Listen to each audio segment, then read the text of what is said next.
Hopefully you can hear me okay. My name is Brittany for those of y'all who are not familiar with me. But yes, welcome to today's webinar where we'll discuss AI and analytics in HR and payroll. We're glad to have everyone with us here today. We have a lot of great content to share. We look forward to diving into those exciting possibilities and AI that AI analytics brings to HR and payroll functions. So before we begin, just a few, and again, there's me. If you guys are not familiar, I will take a brief moment to introduce myself. But before we dive into it, a few housekeeping items. All participants are muted by default, so don't worry about any background noise. If you need any assistance with your audio, please just let us know in the chat function. We will have a Q&A session at the end of the webinar, so please feel free to submit any questions that you have throughout the session, and we'll address those during our Q&A. And then we also will be conducting some polls throughout the webinar, so please, we would love it if you all would participate. We'd love to hear your thoughts and get your feedback, and these polls will pop up on your screen, so just respond to those as they appear. All right, so just brief introduction. For me, I'm a customer success manager here at Crestwood. We work really closely with ADP, so we're excited today to share more about that partnership. The partnership between ADP and Crestwood, it aligns perfectly with our values here at Crestwood of working smart, having fun, and delivering results. And in general, if you all ever need any additional assistance with solutions, whether it's with Acumatica directly or with ADP or any other solutions, definitely feel free to let your particular CSM know. And also before we dive in, I just wanted to let everyone know of all of the things that we do service here at Crestwood. So of course, Acumatica, but we also do help service the Microsoft stack as well. But without further ado, I want to hand it over to Max at ADP, and we will jump into AI and analytics in payroll and HR. Cool. Awesome, Brittany. Thank you very much. Let me know when you can see my screen, okay? Yes, we can. Got it? Okay, yeah. Awesome.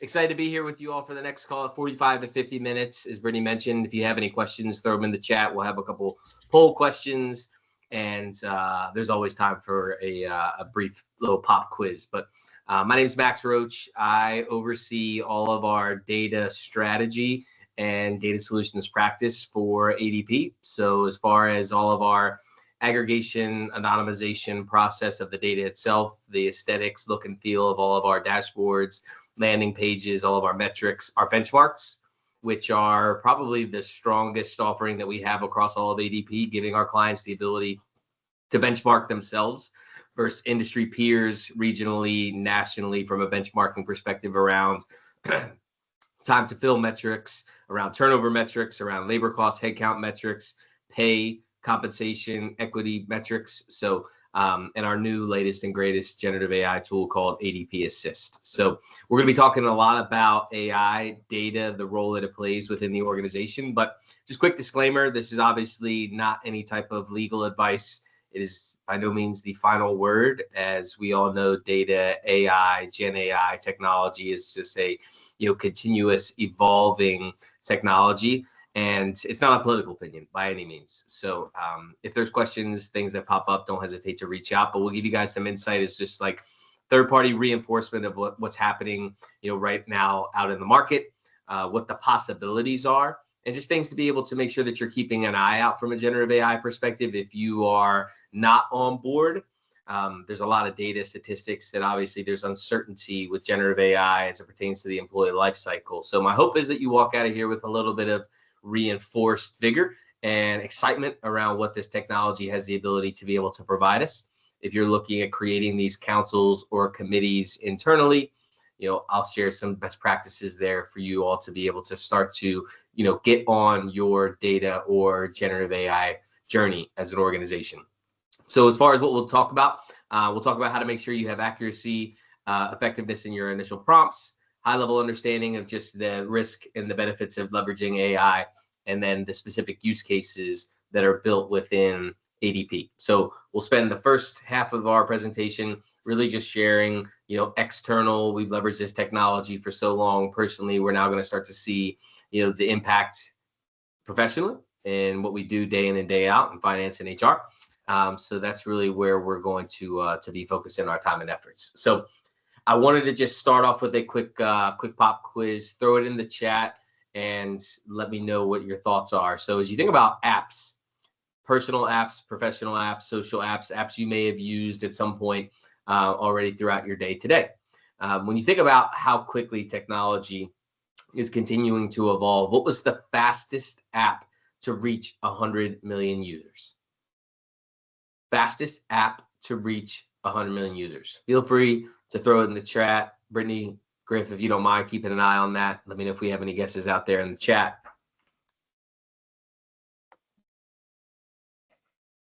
Nothing yet. I have my guess. Oh, we're hearing Facebook, maybe? Okay, good guess. For sure. So look at Twitter, and you may not be able to see Twitter just down at the very bottom because it's got a little bit of a banner that runs across it, but it took Twitter 5 years to reach 100 million users, X now, right, as they call it.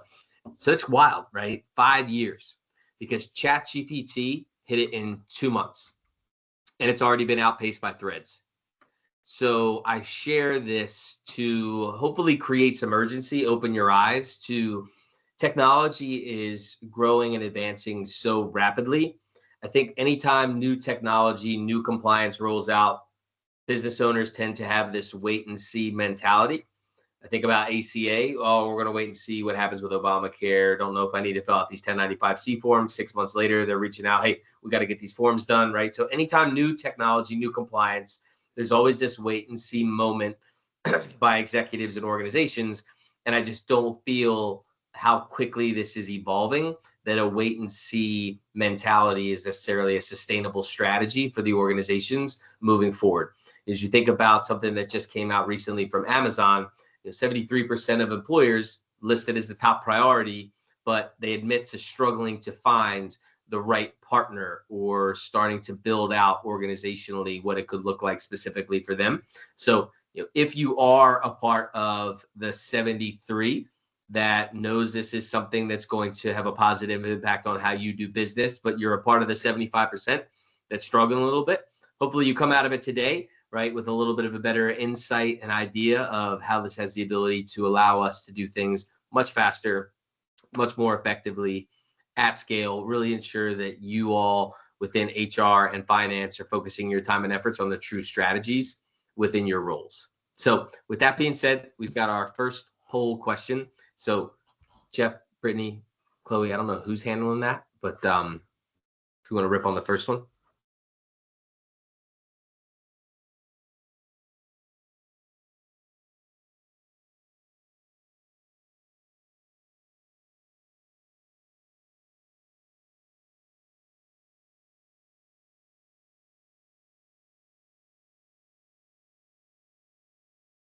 All right, I'll just read it. It says, how likely is it that the use of generative AI will help accelerate your business's success in the next 12 to 24 months? Very likely, somewhat likely, or not likely?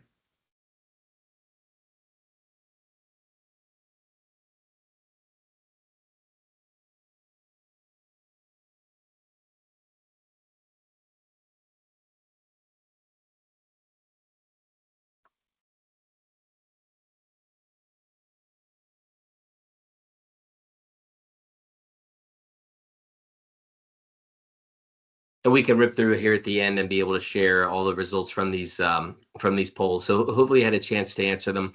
I wanted to share again. I'll share. That's 50-50 between very likely and somewhat likely. Okay, good. Awesome. Not likely getting any votes. Good. That's good. I will say that in the last 12 months, 14 months that I've been doing this specific presentation, it's been interesting. 14 months ago, not a lot of hands going up when you think about AI, talk about AI, even data. I think that data and human capital management data, while it can provide such a strong ROI for organizations when leveraged accordingly, there tends to be this in HR. Let's maybe look at these like kind of like warm, fuzzy HR tools around recognition, around collaboration, but none of those tools really drive like a hard dollar substantial ROI. And I think today you'll get a chance to understand that, there is importance in clean quality human capital management data. And when you have clean quality human capital management data and you pair that with a vendor who has a very deep understanding of the human capital management space and specific industries, and has a very, very deep and very specific data set that is allowing clients to be able to identify the good, the not so good that's happening within their organization, benchmark themselves against their peers, they're starting to see the advantages, the ROI that it has the ability to be able to drive. But as you see on the right-hand side of the slide, these statistics came from a recent Gartner article, and that 60% of HR leaders like these on the call, uncertain about the impact that HR has on generative AI and generative AI can have on the employee lifecycle. Of the 60, 76% know if they don't do something in the next 12 to 24 months, they could find themselves left behind. So again, my hope is that we take that 50-50. We take most of you that are on the call and you walk out of here a part of the 76% with some excitement, some certainty on opportunities to be able to leverage this technology to be able to support your efforts day in and day out. So why are we here to talk about blueberries? So I'm sure that we've got some folks on the call that have used ChatGPT. So I want to share with you the importance of prompts, which are the initial question that you ask any type of generative AI tool, and how these prompts are verbalized, how they're worded to ensure accurate responses. So why am I talking about blueberries? Well, as I mentioned earlier, there's no doubt that generative AI, and you'll start to see as we speak specific to the use cases, it's going to allow us to do things much faster, much more effectively, and also at scale. So if you were to go into ChatGPT and you were to type into ChatGPT, where is the R in blueberry? You're going to get some wild responses. You're going to get, there is no R in blueberry. The letter R falls prior to the last letter in the word blueberry, which is not wrong, but it's not right either, right? And those inaccuracies, those inaccurate responses are what we call hallucinations. And hallucinations are when you ask a specific question or prompt and you're not given the most accurate response. You're given somewhat 50-50 of accuracy, but it's not 100% accurate. Those are called hallucinations.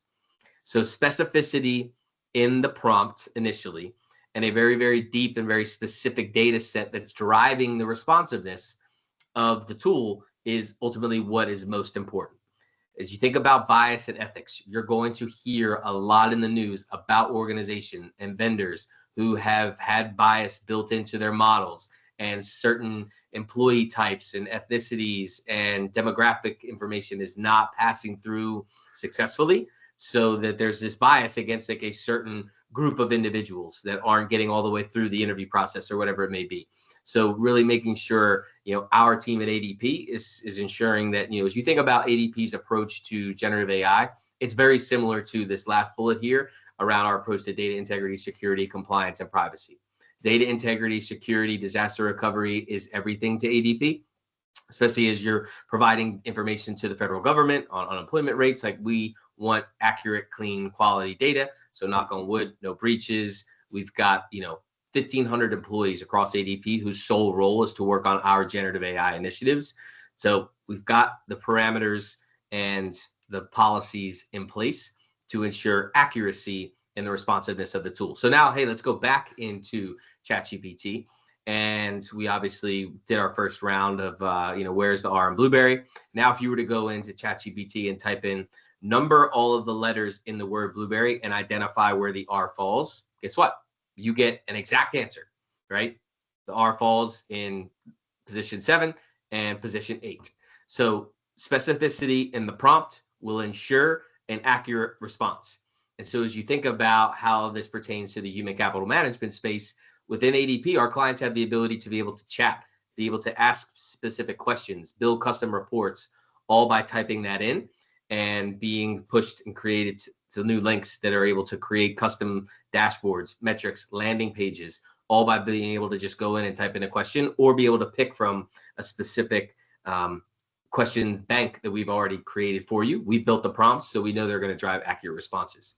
So congratulations, you're all now certified in Prompt Engineering 101. And, as you think about the organizations you're a part of, if you have not started to create your own councils or committees specific to generative AI, grab someone from IT or tech, grab one of your managers, supervisors, grab someone with HR, grab someone within finance, and start to identify how can we leverage this data at the front end for how we drive revenues as an organization, but how can we leverage this in the back end to ensure that all of our folks focused on our employee lifecycle processes are really focusing their time and efforts on the true strategy within their role. So these are some of the tactics that we apply here at ADP. So again, human oversight is a big piece of it, right? Technology is only going to get you so far. Like generative AI is not going to take anybody's jobs. Don't worry about that. You still need a human oversight, right? We can, through technology, ensure that your recruiters and HR are focusing their time and efforts on the people that technology have delineated could be the best fit for the role that you're looking to fill based off of profile relevancy, candidate relevancy, generative AI technology that we have built into the tool that start to connect the dots to those high potential employees that you currently have within your organization. You're looking to hire for a similar role. We're starting to connect the dots to the licenses, certification, experience, tenure of these high performing individuals that you have, trying to identify these individuals applying for the position that who on paper look most like the high potential employee that you currently have within your role. But the great thing is that, again, AI is never going to take away from human oversight. You're going to bring these individuals through the screening process, interview process. You know the culture, the pace of the organization. You know the personalities of these individuals you've brought through. You're going to make the best choice. We're just going to ensure that technology is allowing you to focus your time and efforts on those individuals coming through your funnel who on paper look most like the high potential employee that you currently have. So creating this culture of generative AI, being able to implement new policy procedure to ensure that your employees are leveraging this type of technology ethically, right? And, again, depending on exactly what industry you're in, what you do, there's going to be new rules, policies, procedure that come along with that. So as I mentioned, when it comes to generative AI, accuracy in the prompts, deep, specific data set that's driving the responsiveness of the prompts. And you'll hear some of the other use cases that are out there where, there's the ability to surface predictive.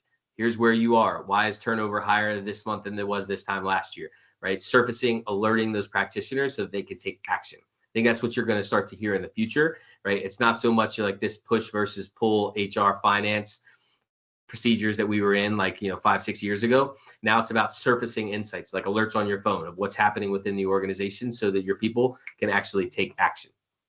So think about AI and how we've leveraged AI personally for quite some time now. Personally, we have been leveraging AI. I think if you go to Amazon, I think they've mentioned that 33 or 36% of their revenues last year came through generative AI, whisper down the lane type of technology. You've all been out at those dinner parties. Someone talks about a specific brand or the new latest and greatest thing that's on Amazon. Like sure enough, you go back home, you're on your social, that thing's popping up everywhere. So like 36% of their revenue is kind of like that whisper down the lane mentality. Someone else has purchased it that you're connected to. That individual purchased it, then another individual, like that 7 degrees of separation, like the Kevin Bacon theory. So we've been leveraging this so long personally. So I always tell this story because, this is kind of like how personal dovetails nicely into the professional side of things. So I live in Nashville, Tennessee, just south of the city. So you ever come into Nashville, so it's good old country music, let me know. More than happy to take you out, show you the town. But my wife works at Vanderbilt Orthopedics, and she has to go to multiple locations throughout the week. So on Monday, she goes to Nashville West. Tuesday, she goes to the other side of the city, Mount Juliet. Wednesday, she's downtown on campus with the athletes, with the NHL team, the Predators that are there. Thursday, favorite day of the week, she takes my daughter to school, comes home, works from home on Thursday afternoon. Then Friday, she has to go to the Franklin location. So after a couple of weeks, and we've been here for about 4 years now, after a couple of weeks, she came in one night, we were sitting there at dinner, and she's like, I'm kind of embarrassed. I know what you do at ADP, but, the last like couple of days when I plug in my Apple CarPlay in the morning, I haven't even had to punch in my address. It's just automatically taking me to Nashville West on Monday morning. And on Tuesday, I plugged it in. It was automatically taking me to Mount Juliet. Wednesday was automatically taking me downtown. I never even had to punch in the address. So it's just removing a step. So as you think about a lot of the steps, right, that come with the employee life cycle and how generative AI technology can start to reduce some of those steps to ultimately give you time back to create this culture of care. So when I think about HR and finance, your role at the organization is to create this culture of care. It's really hard to win the war on talent, get your arm around your best people, keep them there, the most productive, the most profitable, the most high performing individuals that you have, getting your arm around them to keep them, while also winning this war on talent that has become very much like a skills based way of hiring. So creating a culture of care is hard enough as it is. Then you think about all of those tactical, mundane tasks that come with the employee life cycle that HR needs to be doing day in and day out, taking them away from getting their arm around their best people, winning the war on talent, creating this culture of care. So as you think about the aspects of the employee life cycle, like how we onboard, how they go through the interview process, the screening process, how they get paid, how they schedule leave, and how they grow and develop as an individual, a lot of generative AI technology can start to reduce those steps. And again, like the thought and the ideas here, we can remove as much of the tactical, mundane processes that come with the employee lifecycle to really allow our HR and practitioners to focus all their time and efforts on creating the culture of care. So think about onboarding, if you will. We build out through the implementation process all of the steps that you have to onboard an individual. Policy, procedure, handbook, emergency contact, eye color, shoe size, t-shirt size, any of the information that you want to get. Laptop, key fobs, cell phones, whatever it may be, right? So all of that time that someone spends implementing, setting up the approvals, setting up who reports to who, setting up all these workflows, like we set all this up in implementation. Why do we have someone there at the very end just to click approve? We bull these rules out through the onboarding process. Just surface me, alert to me that it's been done. Do I really need someone there just to hit approve to make sure that information flows? Or can technology just completely remove the approval process because all of the rules that we put in place through the workflows and approval processes are telling me that it's accurate? Just get it done and let me know that it's been done. Same thing with paying people. Autonomous payroll is coming. When you think about a 200 employee company, 80% of those employees are salary, 20% are hourly. It's fairly simple clock in, clock out. It's not a very detailed payroll. There's no job costing. There's no grant allocation, right? No unions. Like it's a pretty straightforward, like I said, 80% are salary, 20% are hourly, clock in, clock out, no exceptions. Managers have gone in and approved any vacation, PTO, missed punches, etc. Why have someone there at the very end just to hit accept the payroll, to process the payroll? All the rules are telling me that this payroll is 100% clean, good to run. Let's just do it for me and notify me that it's been done.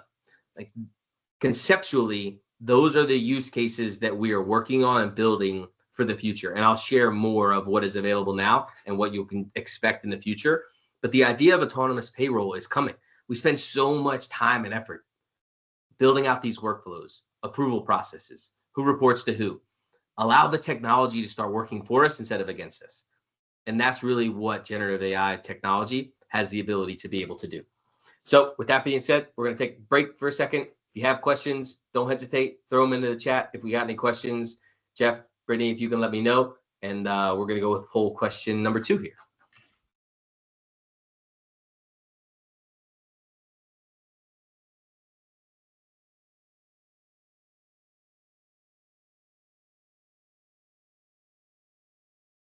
I'll read that. It says, what system do you currently use for HR or payroll?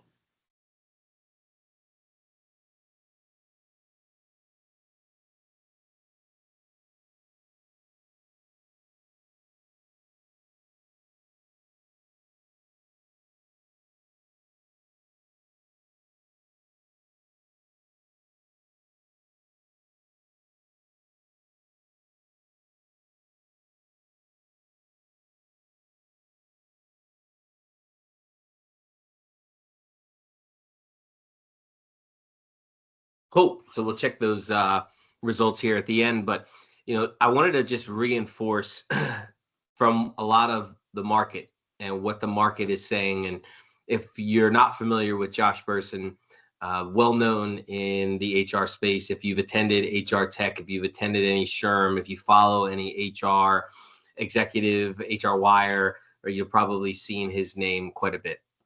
And he talks specifically in this article, and you'll have all this information as a follow-up, about AI super workers.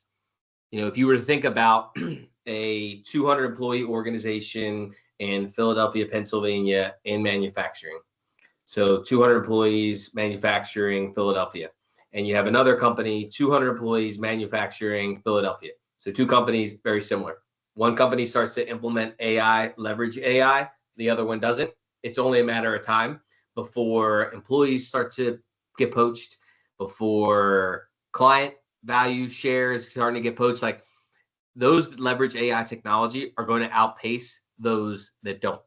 And in the future, as you think about agents, and if you've gone out to a website and something pops up and it's got the ability to communicate, the ability to be able to chat, like, these agents or robots are blank CPUs that are ingesting millions and millions and millions and millions and millions of data points that they're able to leverage in how they respond to any questions that could come through via this chat.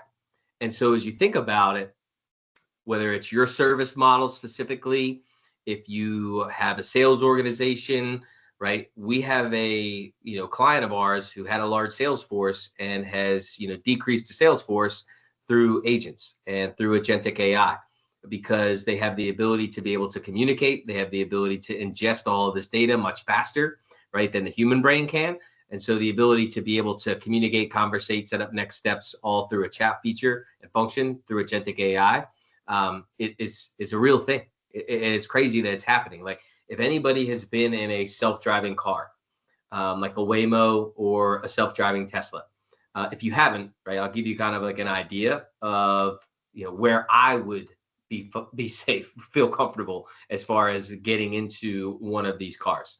So let's just assume you've got Waymo and the self-driving Tesla. So the Waymo is like the Uber taxi that drives. There's driverless cars. Okay, Waymo, self-driving Tesla. Let's just assume, for all intents and purposes, the Waymo ingests a couple 100 billion data points.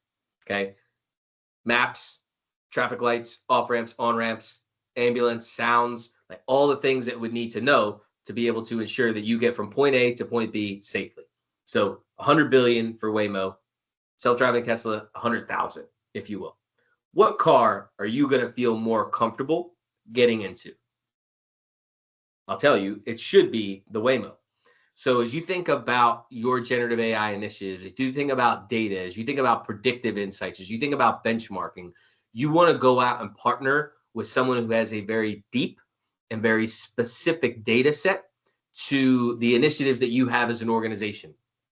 If it's specific to human capital management data, you would want to ensure that whoever you decide to partner with has a very deep and very specific data set to human capital management, which is ultimately going to ensure accuracy in the responsiveness of the tool and the ability to surface relevant. Relevancy is huge. Relevancy comes with deep, specific industry human capital management KPIs.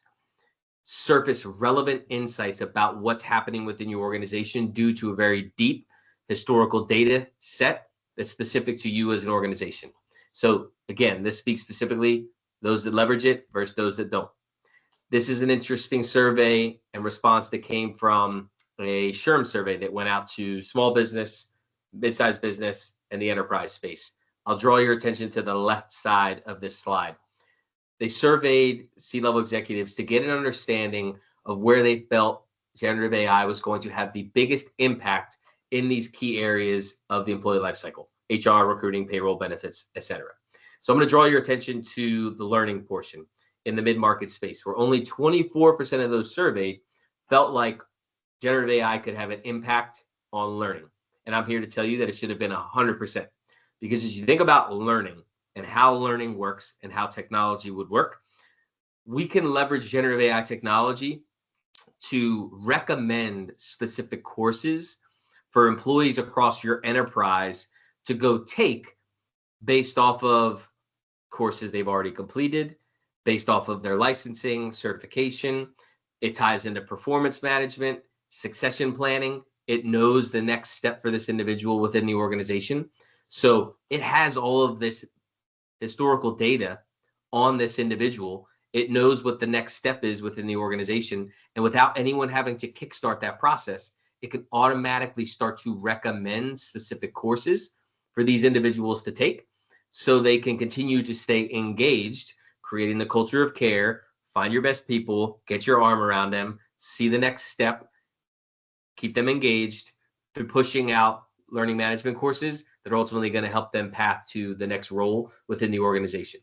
So recommended courses, automatically pushing that without anyone having to kickstart that process is a real thing. It's one of our specific use cases. So again, there's this uncertainty in the market about where it has the ability to be able to impact the lives of HR. This statistics survey came from Eightfold.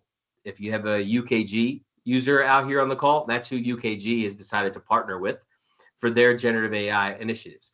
One of the things that I will tell you is that if you're looking at your vendors, you want to identify if the vendor that you're partnering with has built their own generative AI technology, because there's really only three options. You build it on your own, which is what ADP has decided to do, right? So we built our own. We put all of our dollars and cents R&D budget into building out our generative AI models and strategy. You can go partner with a third party, which is what UKG has done with Eightfold. Or you could, go out and, just have like leverage third party there, if you will. So we decided to buy ours. If you are partnering with someone, identify who is driving their AI model, strategy, et cetera. If it's them, then you ultimately want to ask them the questions around bias, around data integrity, around security, around the specifics, the data set, how deep is the data set that's going to be driving the responsiveness of the tool. So, this Eightfold survey talks about 92% of folks like yourself are going to increase their use in generative AI in at least one of these areas of HR. So I think about benefits and benefit automation, benefit administration. You may be leveraging some type of decision support or NIA, where if I'm an employee and I'm at home at night, electing in my benefits, sitting next to my spouse, and I have questions because we don't have kids, but we're going to have kids, and you want to be able to identify what plan is going to cost me the most money, what plan based off of my current situation is going to be best for me. They have the ability to be able to do that all through chat and do it while they're in the comfort of their own home, right? I think a lot about use cases that can speak specific to benefits, like the ability to nudge, right? I would assume most of you folks would probably back me up on this. Like myself, I am a culprit of waiting until the second to last day of open enrollment to go into my mobile app and take 5 seconds to complete open enrollment to basically pick the last plan I had last year. But I wait all the way to the very end, and I don't know why I do that, but I do. And I would assume that there's probably 90% of folks out there, very much like myself, who always wait to the very end of open enrollment to complete it. And so if we could leverage technology in the nudge component to be able to alert and push the employees and managers to be able to get in and elect an open enrollment sooner than later, it's going to be a better experience for the employee, for the manager, for HR, for our broker partners, for the carriers that are out there, right? So a lot of generative AI technology in the benefit space. I think about recruitment. I mentioned profile relevancy, candidate relevancy, the ability to create job descriptions on the fly. One of the use cases is job description creation. Well, when you have 50 million resumes in your skills database, creating a job description within seconds is really quick and easy. If you think about creating a job description now, that may be Google, best friend in the industry, CPA, broker, get it approved. It could take you a day or two to build out a job description. We're going to do that for you within seconds and ensure accuracy based off of the specific role that you're looking to hire for. Smarter people analytics, the ability to be able to type in a question. What is my turnover by department in my New York City location? And be able to get that question answered within seconds in a nice, easy to view graphical format that I'll share with you in just a few minutes on exactly what that would look like. So a lot of AI initiatives across the employee lifecycle that, again, as you think about things that are just going to ultimately reduce a lot of those mundane tactical tasks, allowing our folks to focus on the true strategy within the role. I love this article that recently came out from PwC back in the fall. 63% of C-level executives are going to adopt predictive AI to how they manage their people in the next 6 to 12 months. So again, third-party reinforcement that this is important. They're starting to see the value. They're starting to understand how this can impact their organization in a positive manner, and they're starting to implement these solutions sooner than later. Before I get into a little bit around just like ADP, I'll talk about pay transparency. And you may either be headquartered in these states where you see stars, or you may be paying employees in these states where you see stars. These stars in these states are where pay transparency from a compliance perspective is already in place. Minnesota just adopted it. Illinois just adopted it. Big in the Pacific Northwest, Northeast, California, Nevada, Colorado, Hawaii. New states are going to start to adopt this.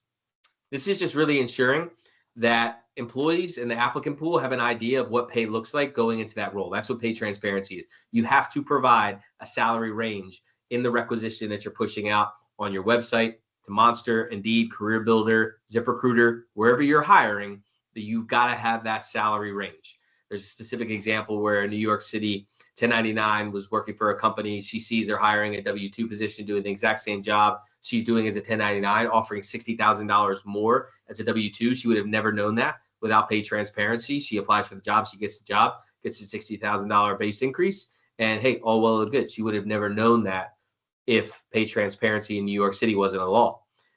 This is quick, super short read by the Harvard Business Review, fairly reputable source, on organizations who leverage compensation benchmarking. Long and short of it, although you'll have all the links and you can go in and read this, long and short of this is organizations who leverage compensation benchmarking outpace their peers. They attract faster, they retain better, and they avoid market overpay by having accurate benchmarks. So there's a specific example about a company in New Jersey who hires 100 truck drivers every year. They were offering those truck drivers a $52,000 base salary until they had access to the benchmarks. The benchmark said you could offer these truck drivers $50,000 instead of $52,000. So they started offering 50 instead of 52. They were able to acquire the talent just as quickly, offering 50 instead of 52. That's 100 drivers, $2,000 savings for every job. That was $200,000 in savings back to the organization, which gave them the ability to offer merit faster, retention bonuses, stay bonuses. So if you are not leveraging compensation benchmarking, a salary.com, a Lattice, a PayScale, or ADP, we pay 1 in 5. We are the pulse of pay. Our pay data and compensation data is the most real time on the market. It's all based off of individuals paid by ADP 30 days ago. It's employer reported data. It's all data that's coming from their W-2. As you think about salary.com, PayScale, PayFactor, Lattice, all of that data is coming from employee reported avenues. Survey data, which is stale, stagnant, crowdsourced, inflated, right? So accurate compensation benchmarking, huge win. Last thing I'll mention on pay transparency. This is a statistic that came from Gartner, a recent Gartner article. 44% of applicants won't even apply to the position if the salary range isn't a part of that initial requisition that you're pushing out. So what are you missing out on by not having that salary range as a part of the initial requisition that you're pushing out? Cool. So I'll pause. Any questions? Anything that's come through in the chat? Anything I missed in the chat? I can't see it on my side. Nothing here, Max. Cool. All right. So let's get into a little bit about just what we do at ADP. And if we've got some clients out there, great. We appreciate it. If we don't, then this is the type of expectation, the type of relationship you can expect by partnering with ADP. So if you were in the think tank with our CPO, our CDO, whiteboards talking about innovation, data, the future of ADP, this is where it all stems from, this little triangle that you see here. It's a very keep it simple type of mentality. Make it easy, make it smart, make it human. And so I'll walk you through the pillars of this pyramid and I'll start at the bottom around transactions. Transactions are easy for us to be able to capture. That's every unique click, every data point that transpires within our HR system of record, Workforce Now. Every onboarding exercise that's completed, every payroll is processed, tax that's filed, performance review that's completed, every requisition that's pushed out to Monster, Indeed, Career Builder, right? All of those unique clicks and data points and transactions are data points we have the ability to be able to capture. And for conversation's sake, as you think about transactions, think about termination transactions, if you will. So when you terminate an employee. Well, last year we saw over 12 million termination transactions within Workforce Now. That's more than any of our closest competitors have in total client records that they pay across all industry types. So our data science team, we stack rank those unique reasons for term.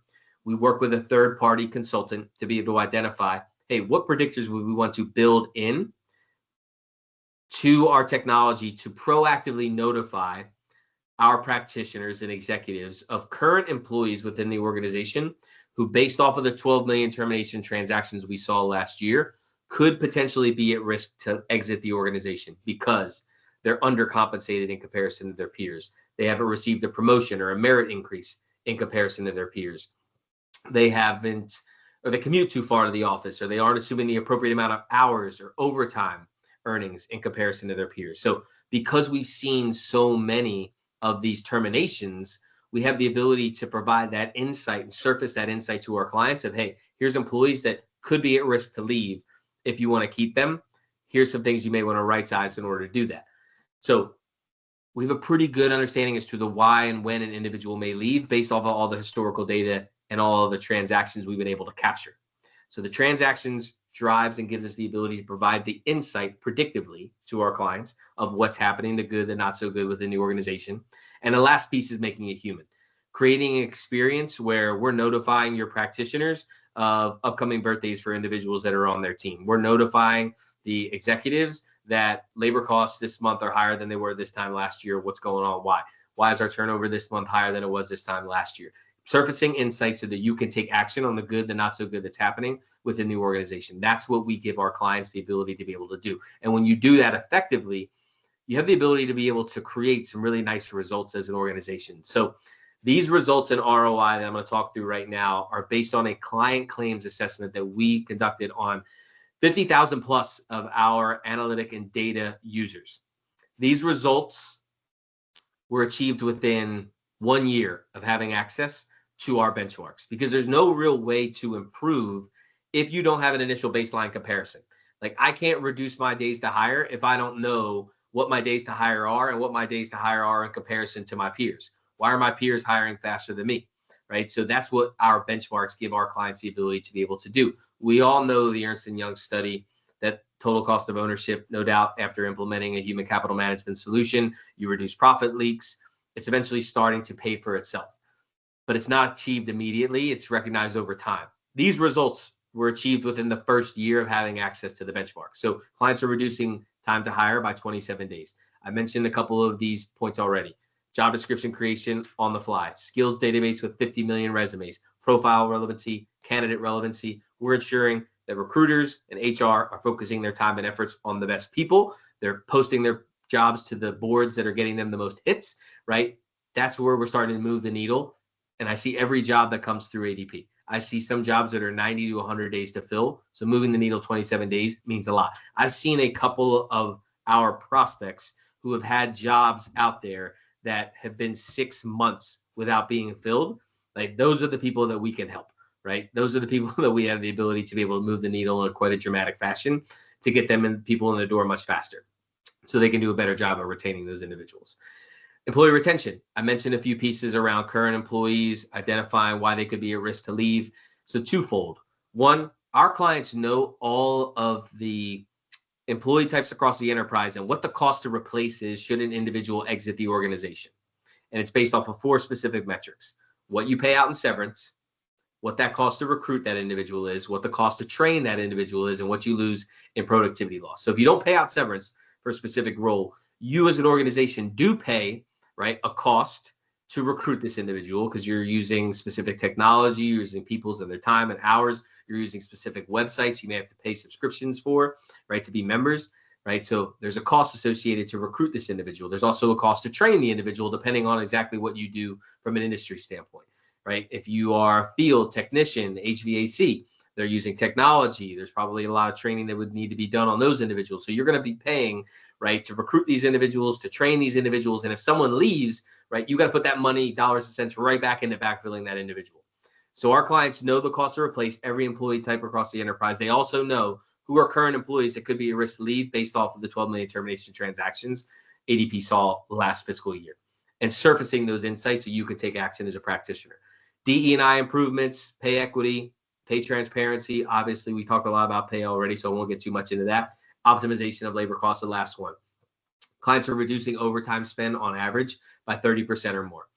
They've got transparency, visibility, surge times, scheduling, moving individuals around, ensuring the same individual isn't getting all the overtime hours. So optimization of labor costs, reducing overtime on average by 30% or more. So these are real results and ROI our clients are able to assume within the first year of leveraging our technology, being able to compare themselves to their peers and start to move the needle. Because again, there's no way to improve unless you have just the initial baseline comparison. Now I'll get into a little bit about ADP Assist. As I mentioned, ADP Assist is our generative AI solution experience. It overlays all of the product solutions that our clients have within Workforce Now. There's a predictive risk assessment, which is, again, identifying these data anomalies and proactively notifying the practitioner of the good, the not so good that's happening within the organization. I'll speak more specifically to these use cases here in just a moment. Context-based nudges. I mentioned that when you think about open enrollment.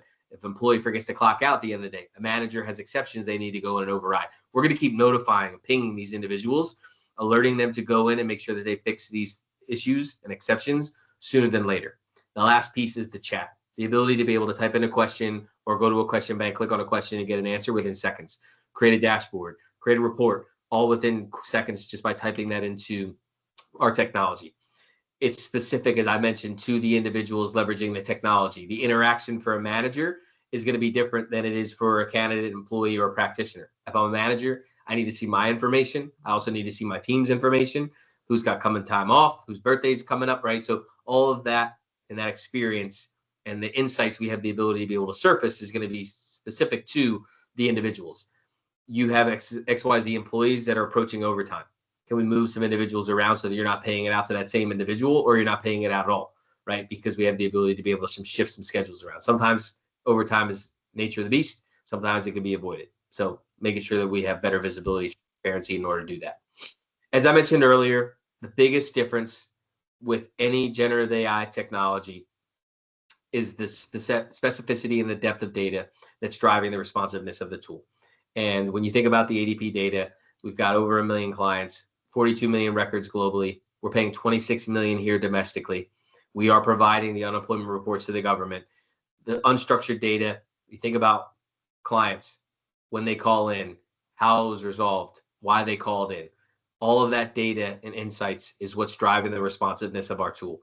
And with 75 years in business, creating the outsourced payroll tax compliance world, there's not a lot that we haven't seen. So we're going to ensure better experience and relevancy of insights to your organization because of the depth and specificity of data that we have. Now let's talk to some of the specific use cases that you can assume and leverage through Workforce Now and ADP Assist. So Analytics Assist, as you can see on the right-hand side, I've typed in a question.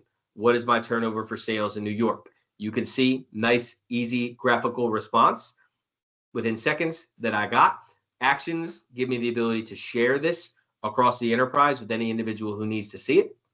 Or I can export this over into PowerPoint where ADP Assist would be embedded as a tile where you could literally be typing in questions to ADP Assist, getting these nice graphical formats and pushing it right into PowerPoint if you're building out a presentation for a board or you have an executive briefing, right? So again, quickly and easily get questions answered about what's happening within your workforce, even down to the employee level. So you think about HR, finance, so many of the questions come with someone that just pops in, hey, just pop it in. When's the last time Jeff received a pay increase? Oh, well, if I don't have ADP Assist, I'm going to go look in the employee profile. I'm going to go look in the paper files. I'm going to go look in their, employee profile where I can literally just type that in. When was the last time Jeff Griffin received a pay increase and be able to get that within seconds, right? That's what this gives them the ability to be able to do. Tax registration services. So this is the predictive capability. Let's just assume you are headquartered in Philadelphia, Pennsylvania. You have employees that work remote. One of your employees moves into a state where you're not currently set up with tax IDs. As soon as they change their address in their employee profile and save it, practitioner is going to get a notification saying that it looks like you have an employee in a state where you're not currently set up with IDs. Let me step-by-step walk you through how to acquire that ID so that from a compliance perspective, you're in a good spot, right? So think about Ohio, Pennsylvania, those crazy local taxes, Act 32 that's going on up there, right? Any of those local taxes, you're in a new you're in a new jurisdiction, whatever it may be. We're going to make sure that you, from a compliance perspective, state, federal, local, are in a good spot. Again, without anyone having to think about how our service model completely changes, right? Before ADP Assist, before the ability to be able to surface the anomalies and the not so good that's happening within the organization, most of our clients were calling in pretty frustrated about what just transpired. Now it's completely different because, hey, we brought this to your attention. Now we're walking you through step by step how to fix this issue. And it's a little bit of a different interaction. We can be more strategic. We can be more intentional with how we manage our clients. Payroll exception handling. We're going to make sure that we notify you if something doesn't look right, right? Like, hey, you had new hires, the new hire is paid. You have some employees that look like they have hours, but they're not getting ready to get paid. Hey, you looks like you have been pretty consistent with your biweekly pay frequency and you're paying a bonus or a commission, and this looks way off, right? We're going to notify you, but there's still the human oversight to be able to push past and say, hey, this is a commission, this is a bonus. We're going to push forward and we're going to make sure that we process this piece. So payroll exceptionally, job descriptions, as I mentioned, the ability to create job descriptions on the fly, right, within seconds, based off of the industry, based off of the title, based off of the location, based off of licenses and skills that they need to have, create that within seconds. It's all mobile enabled. So there's a great YouTube video. If you go out to YouTube, you have the ability to be able to see, right, exactly what the experience looks like for practitioners, for managers, and for employees, but quickly and easily be able to identify what is my dental coverage just by speaking that into Siri and be able to get that responded all mobily with ADP Assist. Again, the chat capability, they have a question around any of their payroll information, benefit information, time off information. So as you think about employee self-service, nobody better than ADP when it comes to ensuring that your employees have insights to the data that they need specific to their role. So those are the use cases, a little bit about AI, what to be mindful as you think about AI and HR. We've got our last poll question here. And at this point, I'm going to turn it over to Jeff. But if you have questions, don't hesitate to reach out. My email's max.roach@adp.com. Jeff's going to share all of his information. Brittany, you've got their information. If I can be of any help to you, your organization, your team, as it pertains to all things human capital management, data, Gen AI, more than happy to be able to help. We'll let the poll take, Max, but thank you very, very much. And just to read the poll, it says, does your organization currently have an AI governance policy, yes or no?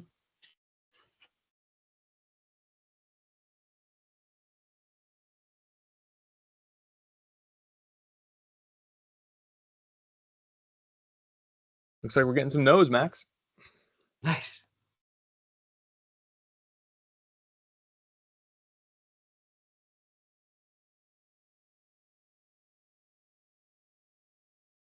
All right. So I'll continue. And hey, again, Max, thank you very much, and thank you to everyone who's been listening so far. And I certainly hope this has made you think a little differently or a little bit more about how AI can play a role in your HR and payroll departments. So as we look to wrap up here, I want to share a couple words about ADP from my perspective. So I'm Jeff Griffin. I am Crestwood Associates ADP Partner Account Manager.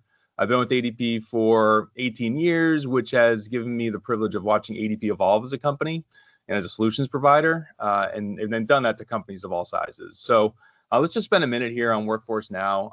So this is the technology that's at the heart of this presentation and the relationships and the pre-built integrations we have with industry-leading ERPs, such as Microsoft Business Central and Acumatica. Workforce Now is designed for middle market businesses. In fact, it's used by nearly 20% of all businesses that have between 50 and 1,000 employees. And while it could be an option for nearly all types of businesses, we have developed unique functionality designed to benefit those in construction, healthcare, manufacturing, and nonprofits. We find that our Workforce Now clients are not only happy, but they stay. And the big reason behind that goes is really not just the functionality that exists within the system. That's not necessarily why they stay. It's certainly a reason. But but it really is the expertise that we extend to our clients and that they can leverage. So, Workforce Now, it allows our clients to not only subscribe to the functionality they need, but the level of expertise and outsourcing they want. So some clients want to use HR and they want to outsource HR altogether. Some want to focus on fully outsourcing payroll or benefits administration, while others want to leverage ADP's size as a Fortune 250 company to de-risk their organization. So with Workforce Now, we're prepared to flex up or flex down based on what your business needs.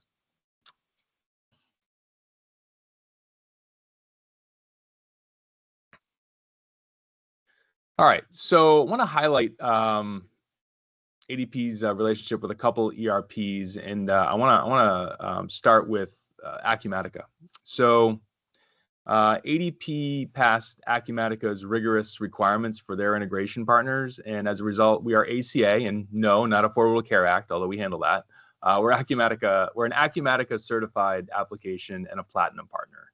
In terms of platinum partner, what that means is close collaboration between us two companies. Supporting ADP's relationship with Acumatica as an assigned executive relationship manager, and they're responsible for ensuring the complete satisfaction of our mutual clients. With regards to being ACA, though, that means there are multiple pre-built API-connected workflows for our clients to choose from. You choose from one or choose all, but we're ready to connect and sync with journal transactions, employee records, time activities, and project field values.